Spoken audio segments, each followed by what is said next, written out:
Eric in the van, wheels turning on the grind. Ricky on the rails, keeping time in line. CJ in the gym, gloves hitting like thunder. Yorkshire roots deep where the boxers go under. Fist fly, stories collide. Crossroads boxing where legends reside. Fighter interviews, previews, predictions. Crossroads boxing, no time for fiction. Yorkshire grit in every direction. Step in the ring, feel a connection. Bell rings, echoes through the cold Yorkshire air. Sweat drips, focus, sharp fighters don't care. Left hook, right jab, stories in the scars. Crossroads boxing, reaching for the stars. Eric, Ricky, CJ, the crew. From the podcast mic to the boxing view. Predictions that hit interviews that spark. Crossroads boxing, lighting up the dark. Fighter interviews, previews, predictions. Crossroads boxing, no time for fiction.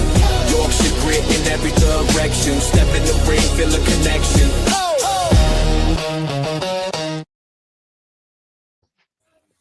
Evening, guys, and welcome to Crossroads in Boxing with myself, CJ SP8, and the main man, Eric ERF, and we are also joined by Mr. Dan Thomas tonight, the Bomber. How are we, guys? Are we all right? Yeah, good, thank you. Yourself? Yeah, top man. Ez, we all good, pal? Yeah, all good, mate, all good. If I'm glitching, I apologise. I don't know what's up with my laptop tonight. It's just playing up. I might have to switch cameras. But yeah, all good, mate, all good. Plenty to talk about, as the title says. Conor Benn leaving Matchroom, going to Zuffa. The welterweight division has just blown up this weekend. And yeah, what's Zuffa's plans? Also, the Josh Warrington Lee Wood card. We'll go through that and touch on some fights on that as well as the main event. But before we get to that, we'll get to the promo video for D-Rock Clothing. Check it out.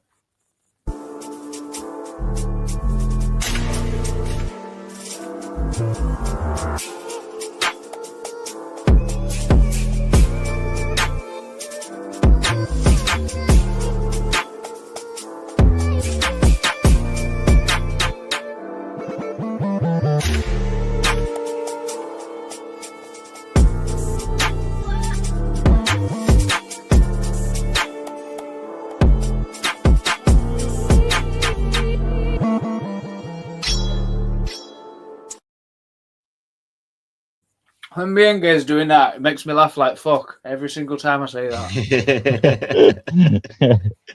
Yeah, it kills me.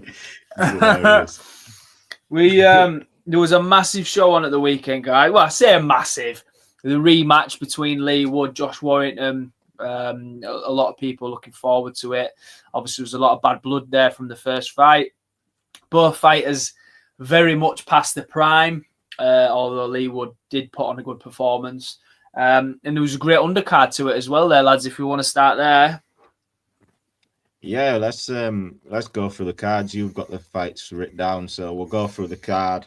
I think I managed to watch most of them, if not all. I can't remember. It's been so long. This is why we're having the Sunday show where we can talk about these fights, because by Thursday I've just forgot. But yeah, I didn't manage to catch. Yeah, as soon as we mention the fights, I'm sure my memory will be jogged. So yeah, let's go, CJ. So yeah, great show. Nottingham.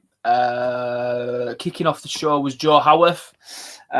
He was in a four round lightweight bout against Dan Booth.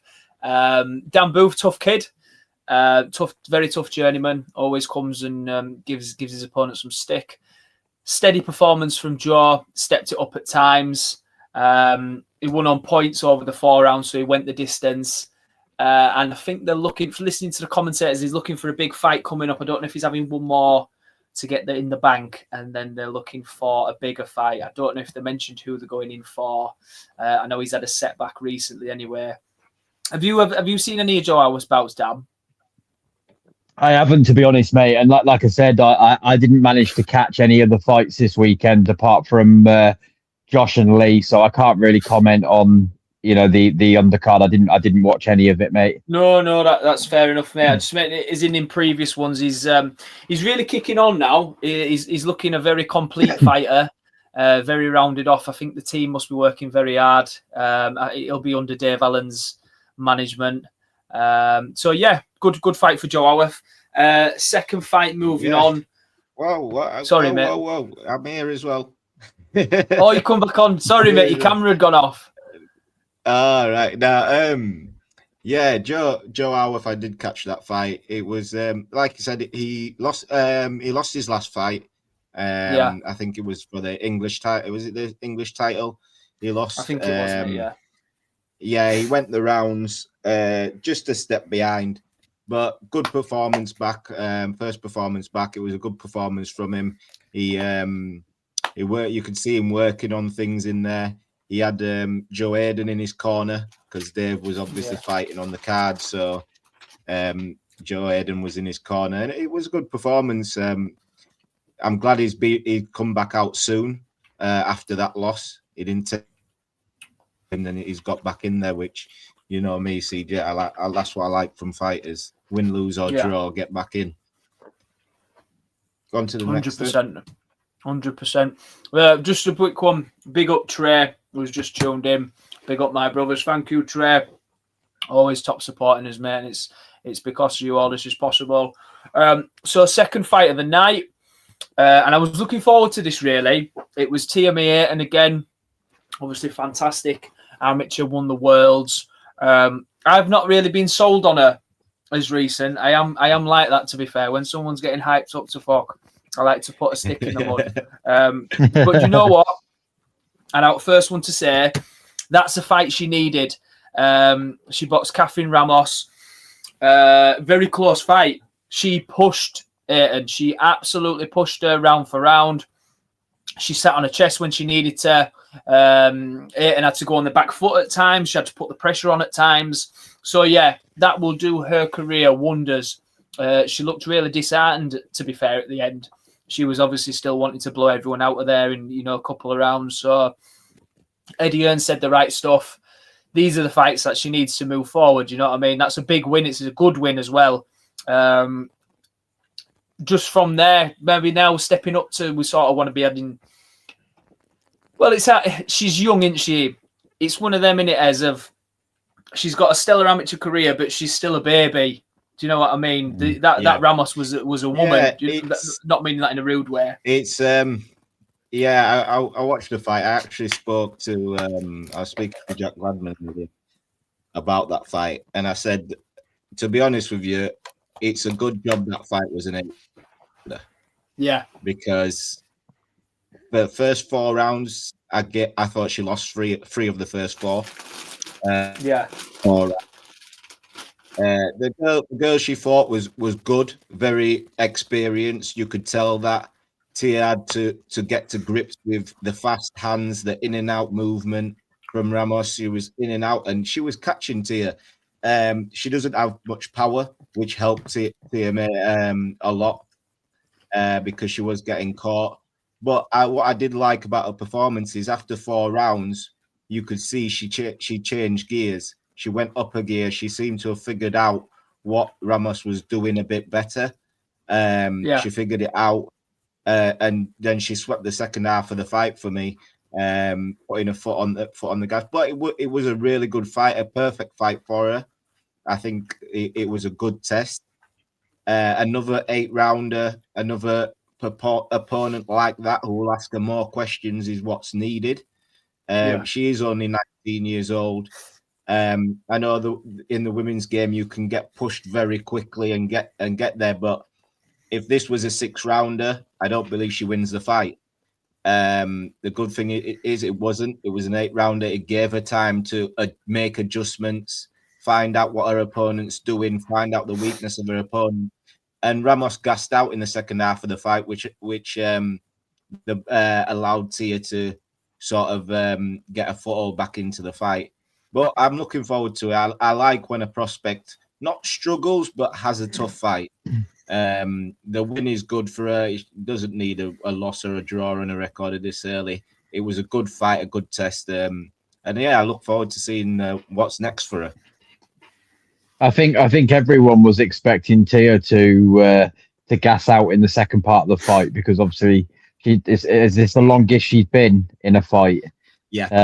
I think people were expecting her to gas, but clearly she stepped it up in the second part of the fight, which was good to see. Yeah. It's where you learn, isn't it? It's where you learn. You got to get taken into the deep end. It is. I never actually mind prospects being in tough fights and going the rounds and having trouble in fights, because that's what makes them. Like I said, when I was speaking to Jack, I said to him, there's a difference, because if you're a knockout artist, you bypass so many levels that you end up in a fight you're not supposed to be in. It's against a guy who can actually box, who can actually take your power. And then you look worse than you would have done if you'd gone through the steps and fought tough guys you're going to beat, but guys that are going to ask you questions about your defense, how are you on the back foot, how are you being able to take body shots. You know what I mean? Guys coming up, as you're coming up, you need to take those steps, and it's going to ask you questions, but you're going to win the fight ultimately. But the stuff that you've got to work on in those fights, and that's what prospects are supposed to be in. 100%, mate. 100%. Next fight on was Meatball, Molly McCann. I'm really excited for her journey. Obviously, she's a massive name. She's always going to have a massive following, being from Liverpool. She's done amazing in the UFC. I do believe she was an amateur boxer anyway, previously in her career, as she started off. But here's the but. She's just a bit like a bull in a china shop for me at the minute, and there's not a lot of skill to it. And I don't mean that in a rude way. That she's just trying too hard to knock people out, I think. She got tagged quite a lot by Beta Dudek. You know, she was there to win. She was no mug. It went the distance over the 6 rounds. She's taken the win, so that's 3-0. I know she's eyeing bigger and better things, but I just feel like, I don't know if I'm overstepping by saying maybe they need to go back to basics in the gym. Just get her back to a boxing and ground her a little bit more, because the times that she was just throwing that jab and then she was leaning down trying to go for the overhand and she was missing it a lot. She was out of range quite a lot. For me, if they step her up too quickly, which at her age, she needs stepping up anyway. She's not got long in the game, although women can go longer. I think she's going to get found out. That's the problem with women's boxing as well. There's this level, and then they shoot them straight up to worlds. Do you know what I mean? So for me, she's got a lot of work to do. She needs to get a lot more boxing back into it. Yeah, I feel the same. I've said before this fight that Molly McCann, she's a fighter. She's not a boxer. You're never going to get a pretty fight from her. She goes in there and she wants to fight. And the same as the UFC, with that the lower levels of the pros, she's good. She's got that in wears people down who aren't experienced. If you're not experienced with pressure, that pressure will break you down quicker. You're going to get hit, and she can sort of just steamroll you. But when she starts getting in there with girls who can take the pressure, who can move the feet, who will just keep throwing a jab out there, which Molly will consistently get hit with because her head never moves off the line, she'll get beat. But like you said, CJ, at the start of it, I'm looking forward to a journey. Let it be what it will be. It'll be exciting as long as while it lasts. 100%. How long it lasts, that's all down to Eddie Hearn and Matchroom and how they move her. Because I think they might end up lining her and Tia at the same sort of thing, and then when it's time, Tia versus Molly, and Molly calls it a day, because Molly's at that age where she's just looking for that big fight. She's looking for a big payday or something like that. If she can get that, if they can put her in with Tia May for something, for a title of some sorts, I think that's probably the best outcome for Matchroom, for Molly McCann. I can imagine Liverpool getting that, Everton or wherever it is, getting absolutely sold out if she can get to a world title. Can you see Molly McCann going to Zuffa because of Dana White. No, not at this moment. Not at this moment, simply because the way Eddie's pushing her for her fan base. She has a fan base. Yeah. Whereas with Zuffa, it's less about your fan base unless you're at which we'll get onto the Conor Benn's level. It's less about your fan base rather than you're a part of a roster. That's it. There are a lot of those fighters. Zuffa hasn't got a lot of flagship fighters. They've got.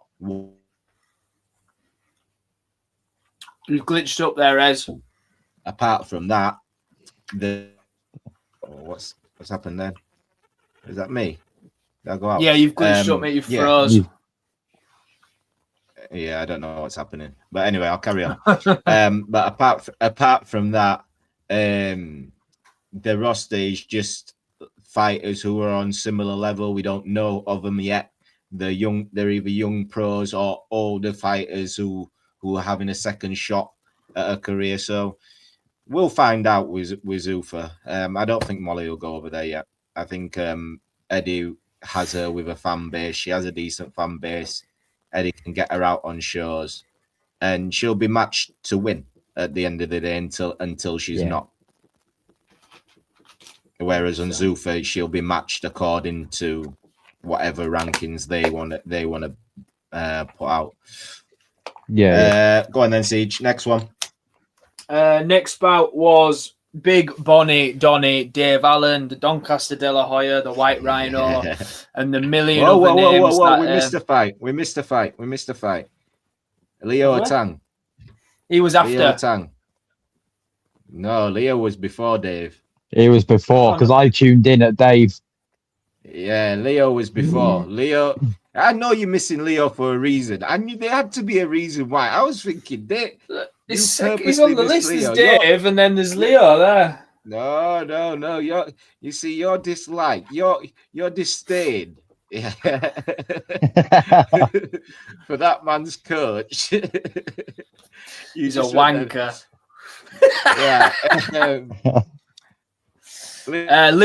Leo boxed. Leo was due to have, I don't know if it was a 6 actually. I can't remember now. I think it was a 6 against Dan Garber. Dan Garber's a good, solid heavyweight from Bradford. I've seen him box a few times. He's tough, he's no mug.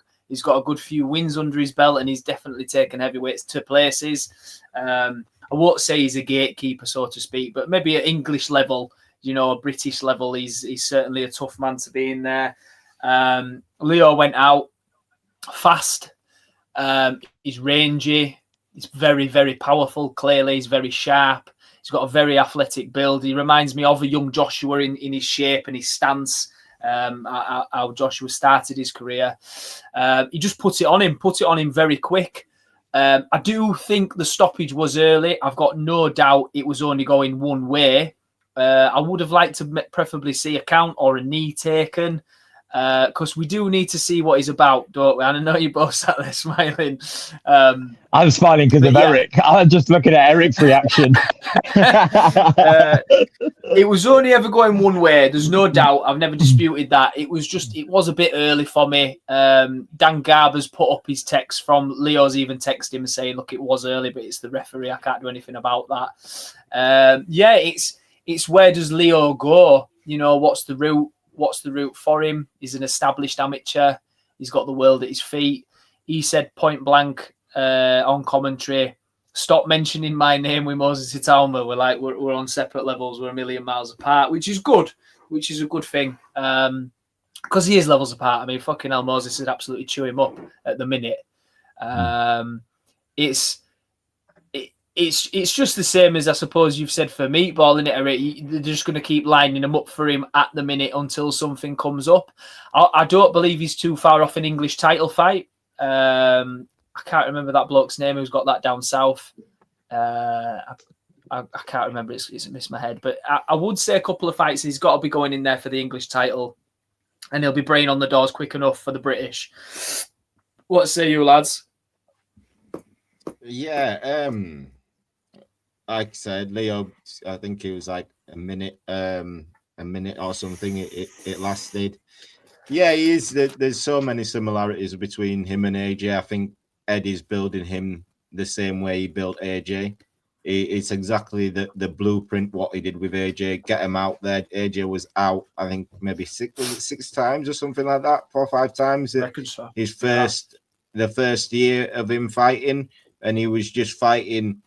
They just kept stepping up slowly but surely. The guys, whilst he was stopping them, he was stopping them all in the first round. And I believe Leo will go that way. They do have similar styles. They're very aggressive on the front foot. When they let their hands go, they let it go with power, especially at that early age. That's exactly how Joshua was. He didn't really care about what was coming back. It was more, I'm going to land, and you're not going to be able to take it. And that's exactly what we're getting from Leo at the moment. And I believe that's what's going to happen for the next maybe 3 to 4 fights, because as he's stepping up the levels between the English and the British is wide apart. And I don't think they want to step him up too quickly at this moment. They don't need to. He's 19 years old. He doesn't need to be stepped up to British level just yet. Because the same thing I said about Atoma is once you get to that level, every fight has to be at that level. A part of your learning experience, you lose that because now you're learning it in the ring in tougher fights, whereas you could be learning it. I know you're getting them stoppages, but Eddie needs to keep putting him in. Like you said, go the English title. If you can blast out the English champion, then you step it up, go British level, not the British champion, but British level fighters, a couple of fights at British level before you fight for a British title. You know what I mean? Then defend that British title. By that point, he's going to be 22 years of age, just ascending for the world level. He'll have done in the next 3 years that apprenticeship for the next 3 years, where he's learning his craft of being a pro, will stand him in good stead for being a British champion, starting to fight world level fighters. Because I think at the moment, with how boxing's going with Zuffa and stuff like that, Eddie Hearn and Frank Warren and whoever else will have to start building the stables up again. These stars, as we speak now, they're on fight-by-fight contracts now with Turkey. They fight as and when they want. They're not going to sign with Eddie Hearn now. They're not going to sign with a Frank Warren. These superstars now, they can get more money being an independent fighter, fighting on Ring Magazine cards. So Eddie and Frank will have to start building the stable up again, where you actually see a path for the fighters now, instead of the fighters just being a name. You actually see the path and them actually moving them accordingly towards the world titles. How old is Leo? I'm excited for it. 19, bro.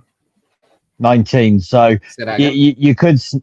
I asked her obviously how old Leo is. So obviously based on the trajectory that he's on with what's his name, Matchroom, you could see that big fight with Moses later on in the future, because they're not far apart in age. Yeah, I think it's going to be a case of Moses, when he gets a world title, Moses will be dominant as Leo is ascending to world level, and that's who he'll be chasing. And that's exactly how it's supposed to be. Moses at the moment, he got that. He's a couple of years ahead of Leo, and it'll prove that up until they have to fight it eventually. But Leo has to get there first. At the moment, it could be a Fury AJ situation. Yeah, right now, the fighters who Moses are fighting are way levels above where Leo is right now. So I'm glad, like CJ said, I'm glad Leo said, leave my name out of the Moses Atoma thing. I'm doing my thing. He's doing his thing. And yeah, I like that. Do you know what I was just thinking, Ez? Do you remember early on in Daniel Dubois' career? I think Dubois boxed for something like a WBC youth world title or something like that, or a junior title. Do you remember that? WBC Junior. Yeah, it was something like I'd never heard of it before until Dubois boxed for it. But I've heard of the WBC Youth title before because I know Devin Haney got that title before. I was just thinking I'd maybe send him down that route as well, just for something to tick him over, because there's not much opponents out there. While he's on these fringe of an English title or whatever else, and it's British being a bit of a step up, I'd maybe push my fighter down that route with the talent Leo's got. Obviously, it is just a title, a name. There's no credit to it as a rule, but that'd be something interesting to look at, I think, if I was going down that route. Yeah, there's right now. I think Eddie and Frank, they're gonna make a push for the belts. Like legitimizing the belts with everything going on. I think they're gonna make that push for that to be a thing. So yeah, it wouldn't surprise me if Leo ends up with an international WBC belt or something like that. But right now, I don't think he needs to be at that level. Next up, we've got Dave Allen, the Bonnie Donny. I've just lost all my notes. Hang on. Fantastic. Yeah, so he dropped. He was boxing Kareem. I'm going to have a right fun pronouncing this out. Berrijem, I think it was. Ricky would have had fun with that one with his accent. I think he dropped him in first 10 seconds. I'll be straight up though. That Kareem looked like they'd pulled him out at bar. He did not look like he'd ever boxed before. They looked like they'd just found the biggest bloke in the bar. Dave walked across the ring. Dave just walked across the ring and just went, Hadouken! That was it. He absolutely fucking flattened him. He wasn't in the best shape I've ever seen him, but he said that and admitted that himself. When at least he let his hands go, that's the thing. That's what everybody said afterwards. That's what all I've heard on podcasts since then or news rounds.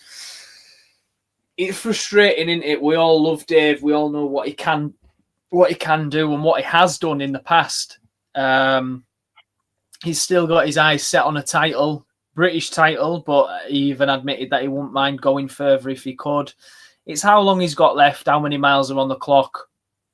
I didn't like after the Makhmudov fight. He was absolutely black and blue. He had his head punched up and down the ring. It just wasn't quite working for him that night. So, yeah, good little fight for him. Obviously, it'll be a massive confidence booster. He can always sell tickets up and down the country, and he always will. It's what Magic Eddie can work next, isn't it, as to where he's going to go, who he's going to go in with. I think the fight, if he could get there, either the winner of Fisher TKV or even the loser. But saying that, you wouldn't want him to box Fisher again, and obviously I don't think that'd happen anyway. But as styles go, I think it'd be a very messy fight if TKV and Dave were to box. Both loving that overhand, both like leaning on. I think it would be like a nightmare, mate, to watch that. It's gonna be a lot of leaning. They're gonna be leaning on each other. It's just going to be a lot of that, a lot of leaning on each other. So yeah, it's not going to be the prettiest fight. But Dave said, I don't know if you two have seen it. Dave has come out and said that he's looking at Zhile Zhang fight. Really? Zhile Zhang's fight. Yeah, there's an interview today I seen. He's looking at the Zhile Zhang fight, which is crazy. To me, I'm surprised he's jumping back up to that sort of level again. So he needs to have that commitment. Yeah, that's the thing. Have the commitment. Listen, Dave's had so many opportunities at the big time with those big names and fell short. Would I love to see him do it? Absolutely.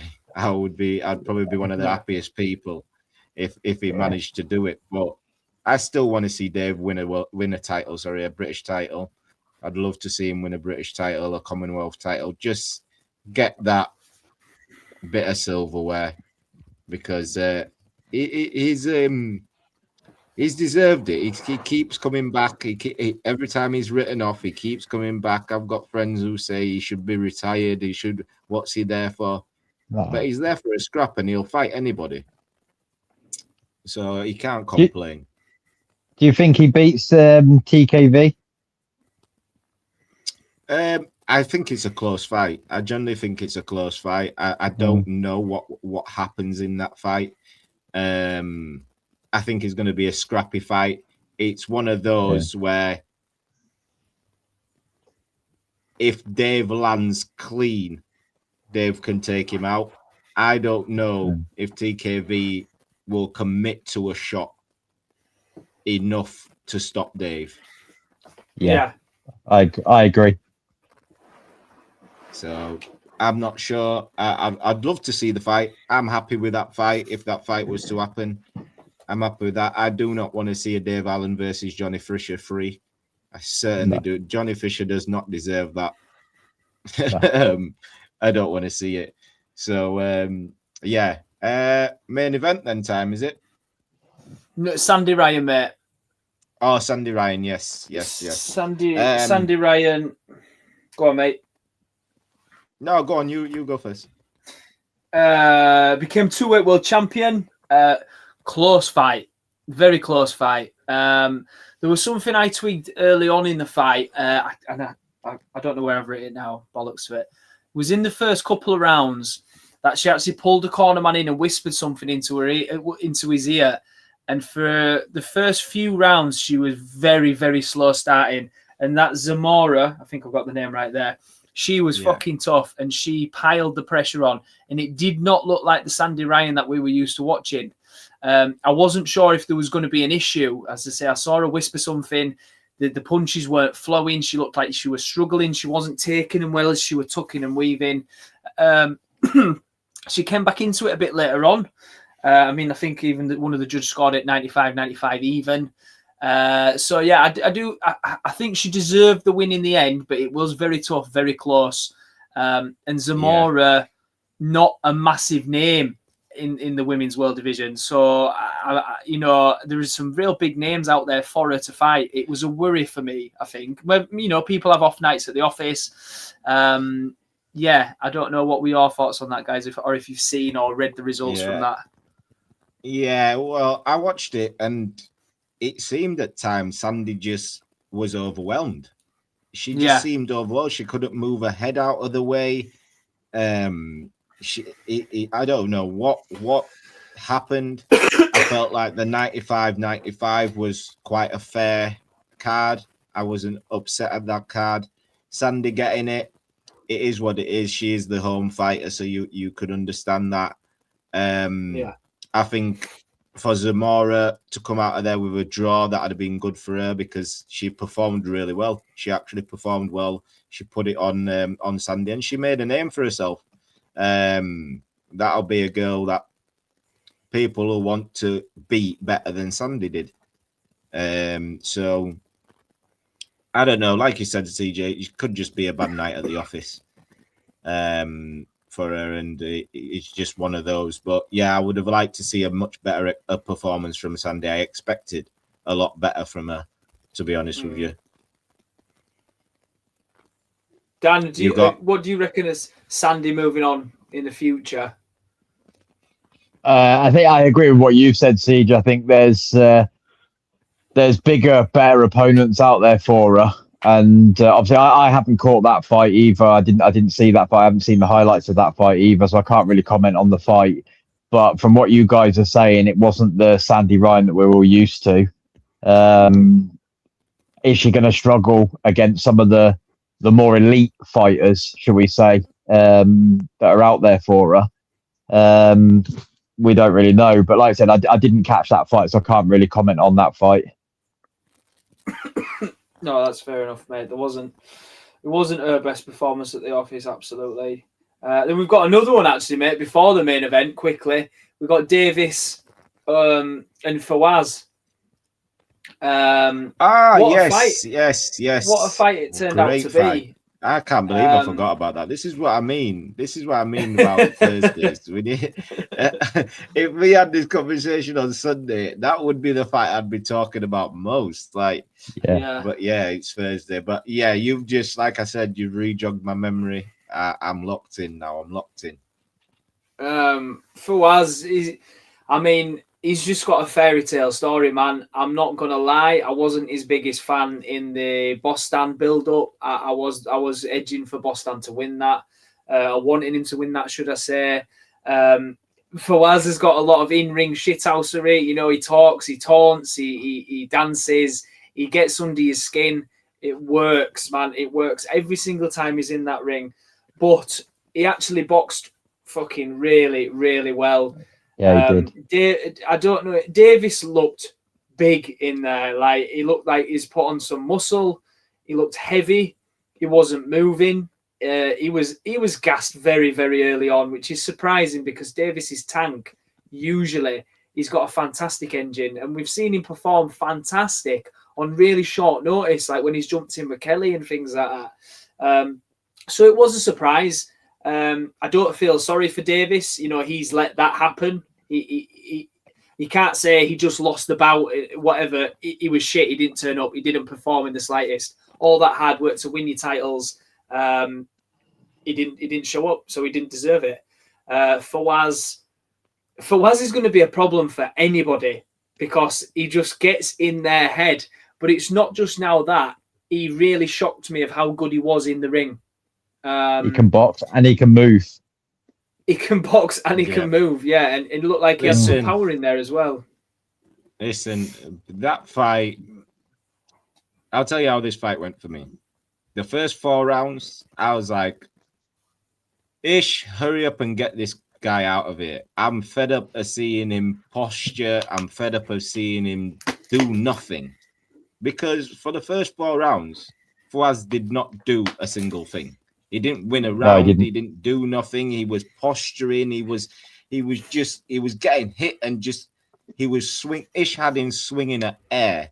He was dipping, sliding. So the first 4 rounds, I came out of round 4 saying, right, next round, gonna stop him. He just needs to step on the gas and get to him because he's not doing anything. But boy, was I wrong.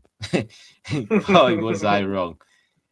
Fawaz came out in the 5th round and started boxing. He started throwing the jab. He stopped throwing 3-4 swinging shots where Ish could just slip and dodge those shots. What he started doing, he started punching to where Ish was going to slip to. He read for the first. He must have been, because we give it that credit to many of fighters, Shakur and those fighters, that they're downloading the data. The first 2-3 rounds, you download the data of what your opponent doing, and he started to punch where Ish was going to be, where he was going to slip to, and the moment I think halfway through the 5th round, Fawaz realized he's on the back foot. I've got him on the back foot, and he didn't let up. His jab was on point. His footwork in and out was really good, and that surprised me. Like you said, CJ, he actually boxed. I didn't realize he could box that well. Exactly, mate. I didn't think he had the ability to do that.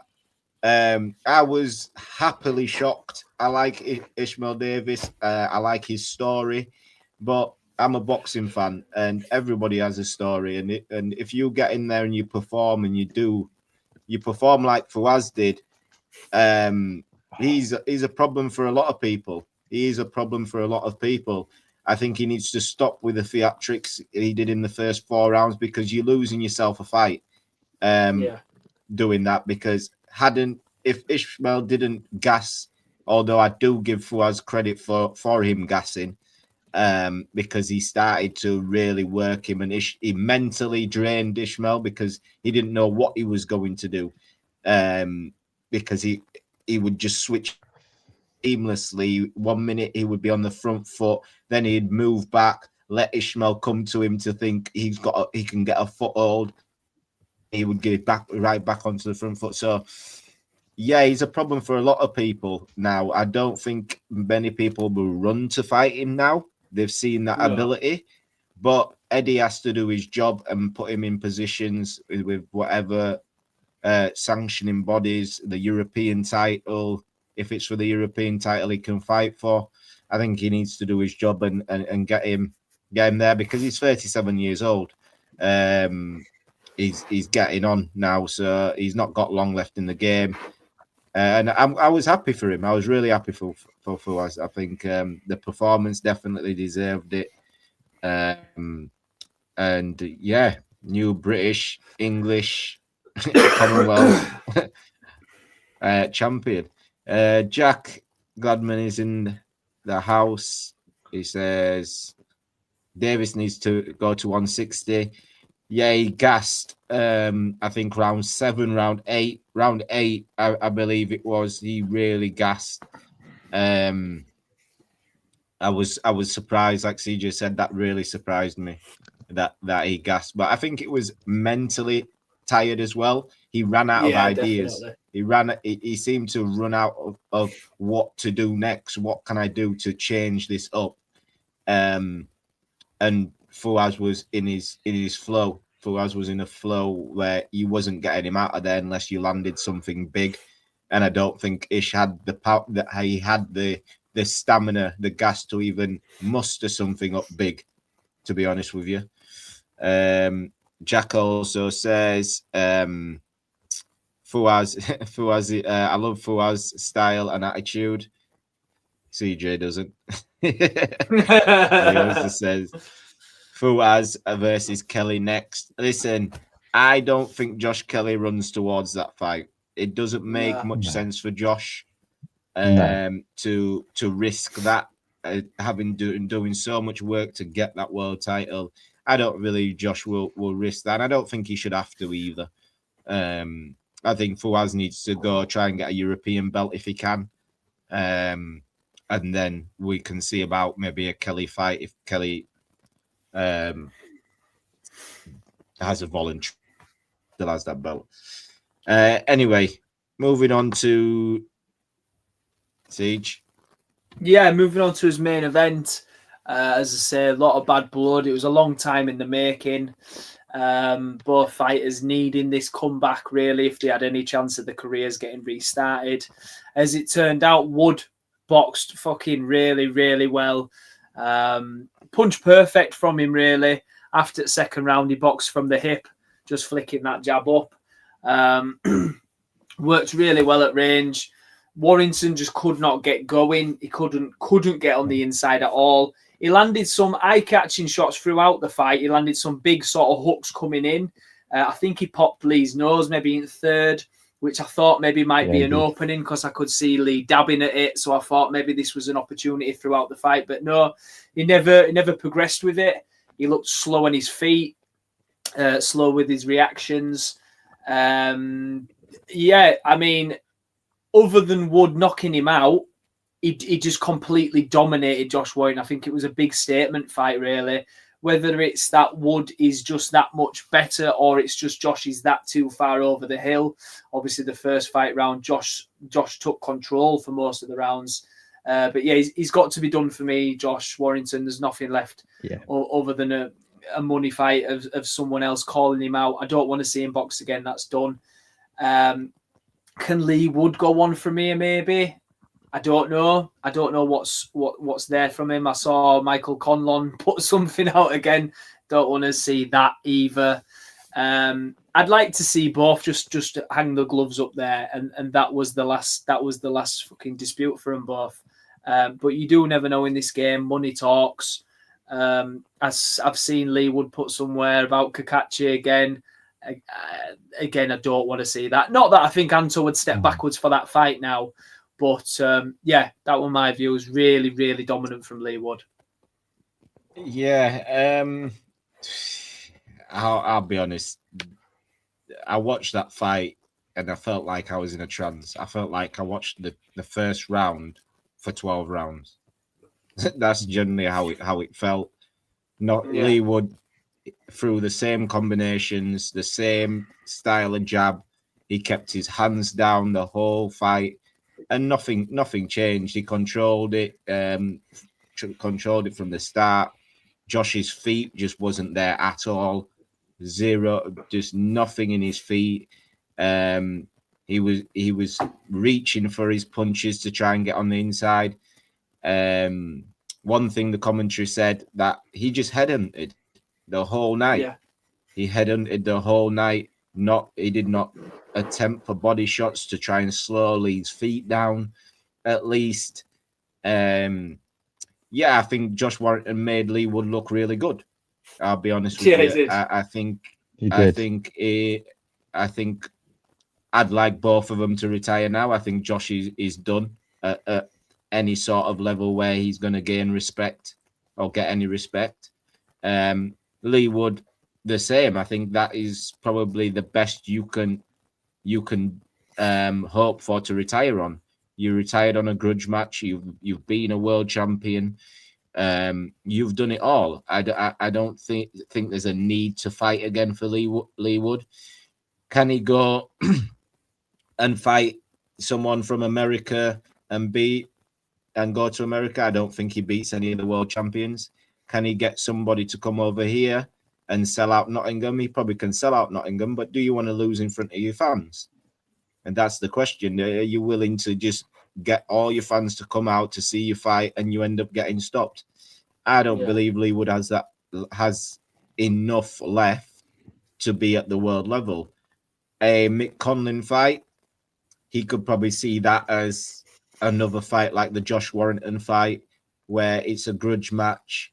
The first fight was great, I'll be honest.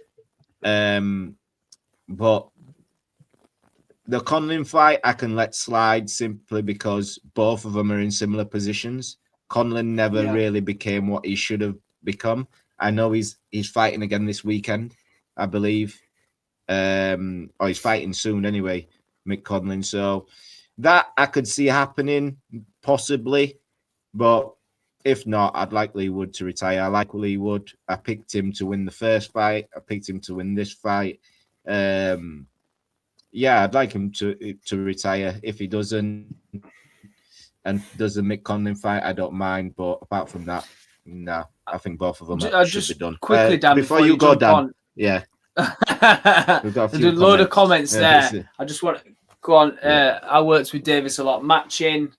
Then Jackster again. Warrington got beat by Father Time, which is a definite. He looked old in there. Yeah. I scored 4767. UK fans are low key better than US fans.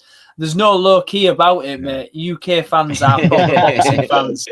US fans are shy. Listen, we only call for retirement of fighters when we believe they're done in the game. You don't only lose one and you're done over here. You can lose. The comeback story is the best story in boxing. I don't care what anybody says. The best story in any sport in the world is a comeback story. Yeah. So losing, and I don't know what Dan's doing right there, but he's ruining the moment. Losing and coming back it's part of the journey, and we're here for it. If you support a fighter, support them through wins and losses. Don't just jump on the bandwagon and jump off when they're not doing so well. This is what I wanted to jumpster. That Jackson said Kakachi's older than they would, CJ. I know, but look at the differences in careers and where they're at in the career. That's what I was meaning at. Kakachi's a fucking monster. You're telling me that even though Kakachi's older, they're at the same stage, he would absolutely decimate Lee Wood again. We definitely don't want to see that. So, Mr. Gladman, get back in your seat. And Mrs. Van Hooter. Boxing Gov. Dan, go on then. Your take on the Wood Warrington. Yeah, same as you guys. I thought I was actually going to say pretty much exactly what you said. It was like watching the same round over and over again. It was the same all the way through. I wasn't expecting it. I was hoping. I followed Josh Warrington for years, and I was hoping he was going to come out and get some redemption from the first fight. But I was disappointed. to be honest. I was disappointed. He just didn't turn up. He's over the hill, like you said, CJ. I think it's clear that he's not there anymore. He's not there. And I was disappointed with the fight because I was expecting it to be a really good scrap. But in the same breath, I think, if this fight had happened 5-6 years ago, I'd have had Warrington beating him all day long. That's just how I feel. That's not taking any credit away from Lee Wood. He's a very good boxer. He's obviously done some good things in the sport as well. But I think the story of Warrington 5-6 years ago was just class. He was just going through everybody, beating everybody. And I think he's just got to that age now where it's just too much for him. He looked drained. And like you said as well, Eric, Wood had his hands down near enough the whole fight. He wasn't guarding, and he didn't look like he could capitalize on that. He didn't look like he could push forward, get in Wood's face, and take it to him and let his hands go. He just didn't look like he had it in him. And I was really disappointed, really, really disappointed with the fight. Yeah, it's not a fight I'd go back and happily rewatch, but I wasn't disappointed with it because, I didn't want Josh to win. I wanted Lee Wood to win. So, of course you did. That's just me. Kakashi could meet Father Time versus Jazza, same as Wood Warrington. Yeah, well, Jazza's not exactly a spring chicken either. So no, Jazza's got a good fairy tale story, hasn't he? Jazza Dickinson's been around fucking forever, man. Yeah. Right, just we haven't got that much long left, but just touch on a few things.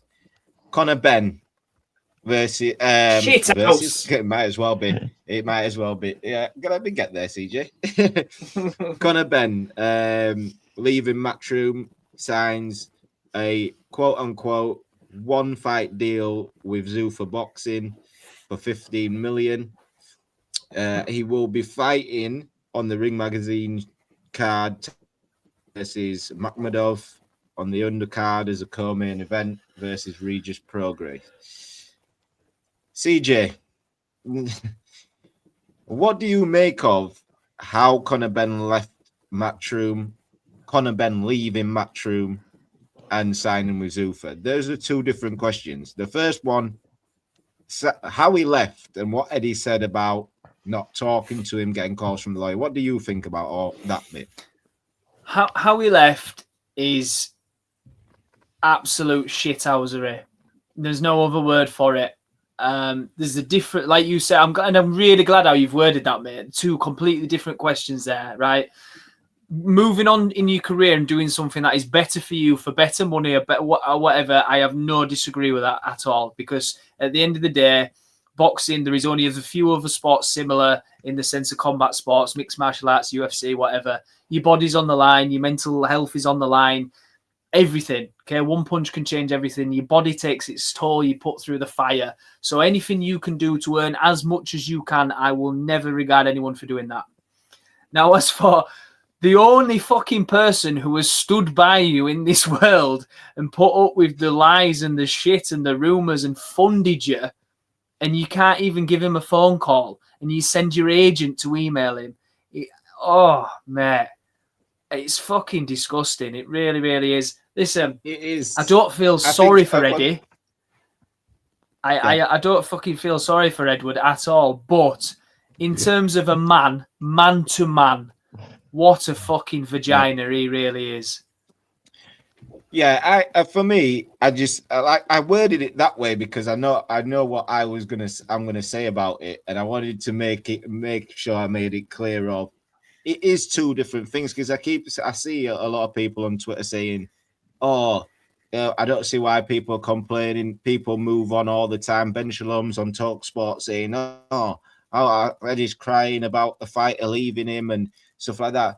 There's a difference. I think Conor Benn has every right to leave Matchroom and seek out Zuffa Boxing and whatever. But I think as a man, as a person, he owes Eddie Hearn a conversation before he even makes that decision public. If him and his team decided that's how we wanted to move, I felt like as a man who Eddie Hearn took bullet after bullet after bullet, he got you to fight in America because you was banned from fighting over here. He still got money in your pocket when he didn't have to. All Eddie Hearn could have done, and I believe really should have done, was I'm the promoter. This is my fighter. He's failed the test. Let him go through the thingers. When it's done, we can work together. But Eddie Hearn didn't do that. He fought for Conor Benn. He made concessions, made Conor Benn, made cards in America to put Conor Benn on, put Conor Benn in favorable fights so people could see him, so he could get paid. I think at the least you owe someone is a conversation to say, Eddie, I know you don't like Dana, whatever, but this is what they're offering me for one fight, or whatever the situation is. I'm deciding to go here. I'd love for you to still be, we can work together in the future, but I need to take this opportunity. This opportunity ain't going to come again. So I need to take it. But you cannot not have a conversation with somebody, use the excuse saying, oh, I know how my temper is and how I am, and that conversation wouldn't have gone well. No, the conversation wouldn't have gone well because you can't admit when you're doing wrong. You can't sit there and own your shit and just say, listen, yeah, I'm making this decision, and stand by your decision. For me, you moved like a coward. You made your decision and just went and sat somewhere else and been like, nah, Eddie's calling me now. I'm not talking to him. The decision's made. There's nothing to be said. No, a conversation needed to be had, because when everybody, including myself, who can't stand Conor Benn even more, so I didn't think I could like him less than I did anyway. But for someone like me, you've literally what you've done there is prove the reason why a lot of people didn't like you. They didn't like your energy. They didn't like how you moved. And he's just done that exact thing to prove us right, that he's just not a nice person. He's not an honourable person. I think if he was honourable in the rematch for Eubank, you wouldn't have had a rehydration clause in that, in my opinion, because you lost the first fight. You need to now give up a concession. And he failed to do that. And I'll never feel sorry for Eddie Hearn. Eddie Hearn deserves more from Conor Benn, and I'm happy to say that. But for me, I won't feel sorry for him. For the way they treated Eubank and that, yeah, no way. Go on, Dan. Little Ben fanboy there, getting ready, rubbing his hands together like this. And right. So I've got two sides to this, and obviously I spoke to you, Eric, about this the day it came out. I am absolutely gutted that it happened the way it did, and I've lost a lot of respect for Ben. I'm still a Ben fan, I like Ben as a boxer. I think that's, me and you are back and forth on that all the time. But I remember I said this because I genuinely believe this is. I genuinely believe that this. I'm sorry. I genuinely believe that what I'm about to say is what's going to happen. I believe this has been a PR stunt. And the reason why I believe it's been a PR stunt is because it's a one-match contract. And I believe that something big is going to happen with Queensberry and Matchroom in the next couple of months. I really do. I don't know what. I've got this feeling with Zuffa coming along and they're doing what they're doing. This Queensberry looking at taking Turkey Al-Sheikh to court for $1 billion. I believe that this has been a PR stunt for Eddie and for Conor, because I genuinely think it builds things later on for what's going to happen. I don't know why. I've just got this feeling that this has been a PR stunt. I really do. If I'm wrong, I'm wrong. And I've lost respect. I have lost respect for Ben for how he's done it. But I do believe it's a PR stunt. Yeah, the whole one fight deal. So Ben announced obviously today that he's fighting. Obviously over there he signed with Zuffa, right? Signed with Zuffa Boxing. Now he's fighting on the Tyson Fury undercard. Tyson Fury isn't signed to Zuffa. This is a fight. This fight is. I know it's promoted by Seller and Ring Magazine. Still not Zuffa. Conor Benn has signed to Zuffa. This fight isn't the one fight deal Conor Benn has. And everybody's going off on this 15 million for Regis Prograis. I do not believe this is the fight for 15 million. I think this is a run out they're giving him. They're giving him a fight before, and he's going to fight for the Zuffa belt on his first fight under Zuffa. That's what's going to happen. I don't believe this fight is for 15 million. They're not. Nobody's paying. It's not worth 15 million. No, it's not worth 15 million. And I see, like I said, boxing fans are very reactionary. They see two things and add it up, and that instantly it means it's the answers to it. It's not. I don't think this fight is the deal. Like you said, Dan, I could be wrong. But this isn't a Zuffa card. Zuffa's whole thing is they do Zuffa cards. It's not Ring Magazine cards. It's not Riyadh cards. It's Zuffa boxing events. Conor Benn is signed for Zuffa. So that tells me, all that tells me is Zuffa said, right, sign with us. Your first fight will be, we're looking at X. I don't know whatever name it is. We're looking at X. But before you fight this, we need to get you out. There's that card, what our partners in Ring Magazine, Turkey's involved. You can get out on that, have a run out there. The people can see you. Because Conor Benn on that Ring Magazine card, he's not going to be in Zuffa attire. Is he going to, on Ring Magazine, you think Conor Benn's going to have just black Zuffa shorts, black Zuffa gloves? I don't believe so. I think Conor Benn's going to be in his attire on that card, and then he will fight for Zuffa, and the fight may be worth 15 million. It might be a Ryan Garcia. It might be a Shakur Stevenson. We don't know who it is, but I don't believe this fight is for 15 million. I don't think this fight has anything to do with him fighting on Zuffa. It's Ryan or Shakur. As well, that I actually think it's a fucking very tough fight for Conor. Regis Prograis is no mug. Regis Prograis can bang as well. I actually think it's a very, very tough fight. I'll tell you why. Because it's at 150. Regis Prograis has been a 140 fighter his whole career.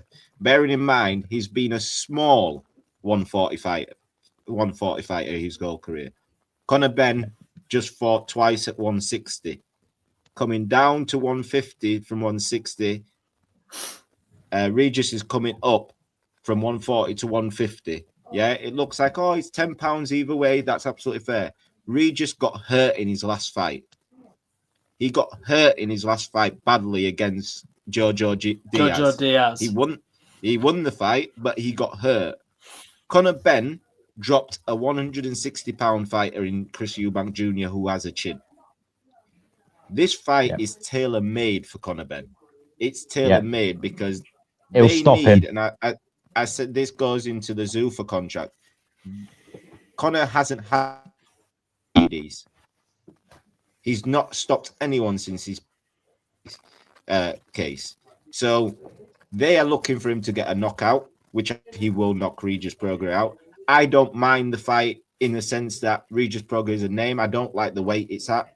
I think if Conor Benn's saying he wants to fight at 147, the fight should have been at 147. If you're bringing up a 140 fighter to fight you, I think it should have been at 147. So I don't agree with that. But the opponent, I think it's good matchmaking for Conor Benn because clearly they're looking out for him. And I think Conor Benn will probably stop Regis.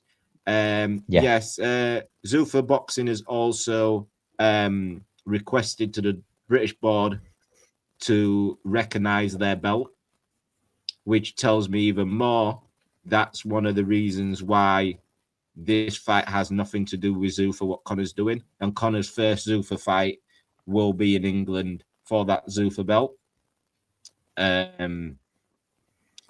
Jadman, I did want to touch on the welterweight division with Ryan Garcia winning against Barrios. The fight was uneventful. Ryan dropped him in the first round and dominated the 11 rounds after that. There's not much. Ryan looked like he looked in the Devin Haney fight, so I need to wait and see for confirmation. I need to wait and wait for confirmation. But yeah, the next fight for me, he called out Shakur Stevenson in the post fight, which I don't think that fight should happen. The only fight that should happen is a Devin Haney rematch. I think it's the biggest fight in boxing right now. The storyline is there.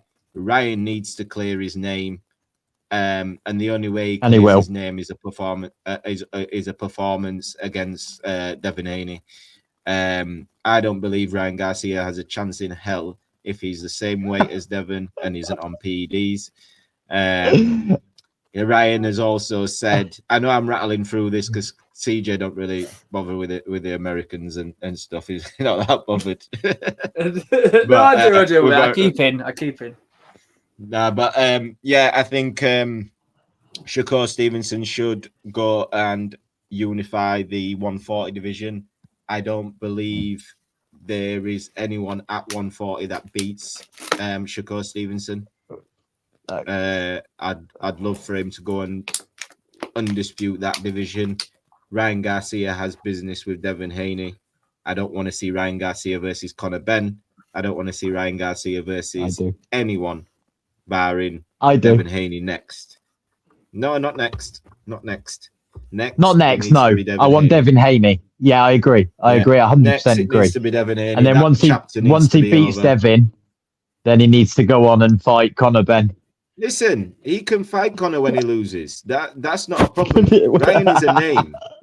Ryan just fought for a world title off of a loss. So Ryan will come again. Him fighting, he will come again. It's not a problem. Ryan is a superstar. He's a superstar in the casuals' eyes. They know him. They like him.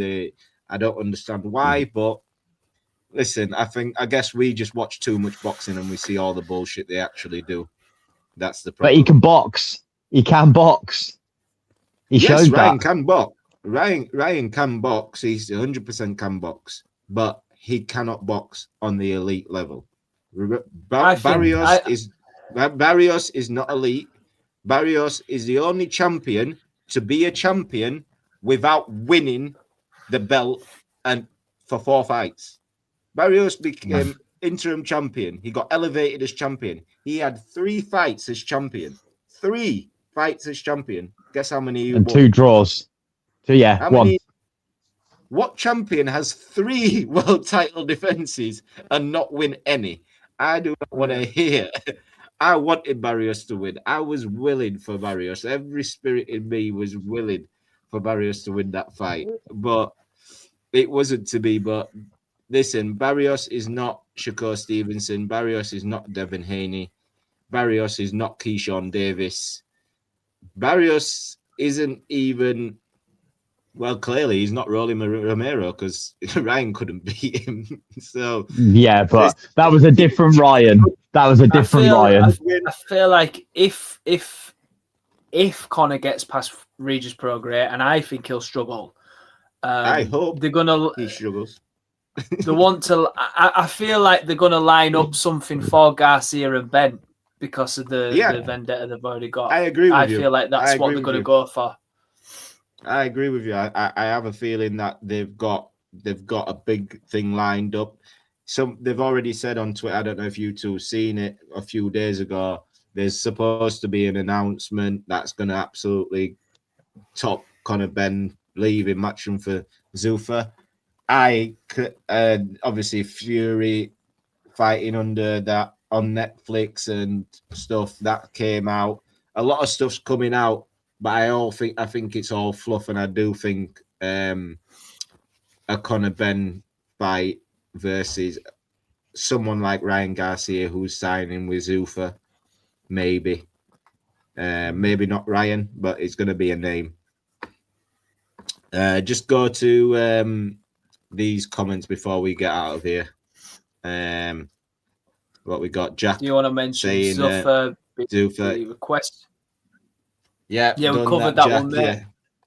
Yeah, Zuffa looking to get, and Zuffa, a lot of fighters, and I don't mind. One thing I want to say is Zuffa being in boxing for me is a good thing. I've got friends who don't like Zuffa. They don't think it. There is too many professional boxers for us only to allow there to be 2 or 3 or 4 big promotional companies. If this league and league style format works for Zuffa, or that's how they want to run it, there are professional fighters out there who aren't getting opportunities with these big promoters. Who these big promoters aren't signing because they're not ticket sellers, they're not a name. So those fighters, Zuffa Boxing is a perfect place for them. They get activity, they get paid, and they get to make a living. So I have no issue with Zuffa being in boxing. I think the whole thing about not recognizing the sanctioning body, they will try, but I think ultimately they'll fail on that part.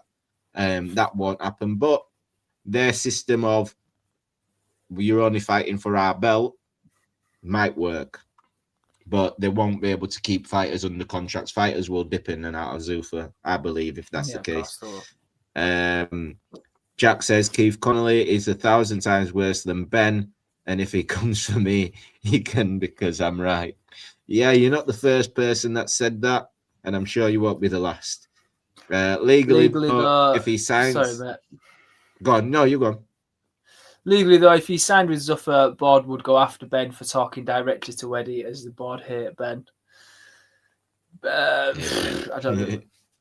Everyone hates Ben, apart from fucking Dan over here.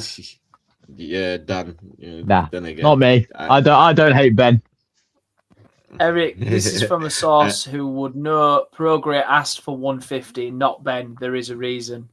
I said it, mate. I think they're overlooking Prograde here. I think it's a very tough fight for Conor. I know Conor hurt Eubank, but that wasn't a Eubank we know. That was not our Eubank. Yeah, that's true. I just think it's tailor-made. And Jack, I hear you, but what was Conor asking for? 152? Because Conor wasn't asking for 147. Conor is the A side. I don't care what anybody says. Conor Benn cannot convince me that Regis Prograde made him come fight at 150. Hell no. No. I'm not buying it. I'm not buying it. Trey says Ben versus Prograde is announced. Yep, announced on the undercard for Fury versus McMahon. That's it, I think, for this week's show. I know Dan, you weren't feeling very well, but thanks for coming on, pal. No worries. No worries. Thanks. Cheers, boys. It's good. Always to a pleasure to have you, mate. Thank you to everyone, guys. Thank you for tuning in. We can only do this podcast for you. Let me just get a little SPA box in there. Cut man, coach, trainer.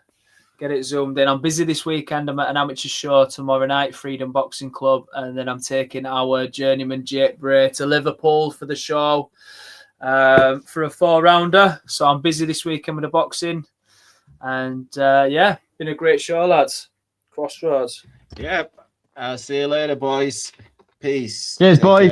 Out, one glove high, one dream loud, no doubt. Crossroads boxing from Yorkshire.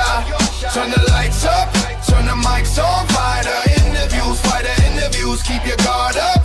When the truth hits, Crossroads boxing from Yorkshire. From the first ring bell to the last big split, pro boxing from Yorkshire.